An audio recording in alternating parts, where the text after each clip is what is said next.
Mina kartsin lapsest peale väga, et sõda algab või mingi tuumasõda või mingi lasteaia katusel oli õhuhäire sireen, seda katsetati kogu aeg, siis mul oli iga kord oli surmahirm, et nüüd pommitataksegi kõik segi. Miks te ei ole karsklane? Uurida viim.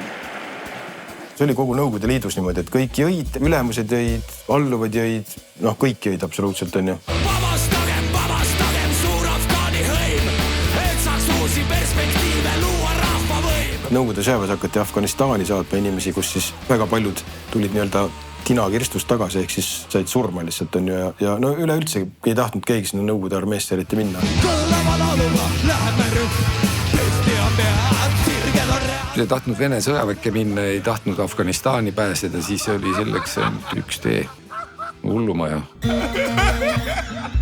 Mul oli ühel hetkel öelda, et nii, teeme ühe insuliini ravi. Ta süstiti iga päev koomasse. 40 koomat sai ära tehtud lõpuks, oli pikka aega võttis.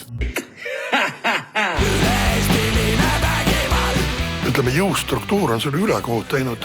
Kas ma näen siis kaebama kellele? Kellele ma kaeban? Kõik oli üks nagu selline suur repressiivorgan, kogu see pagana riik ju.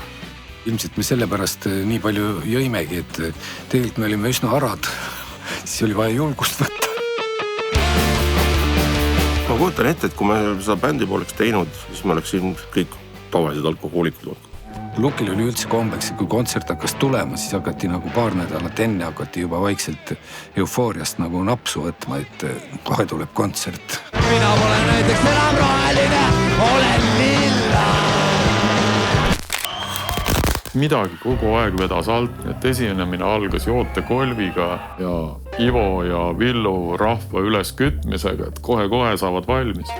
Aga siis see läks käima ja rahvas oli pöördes, saal oli täis ja...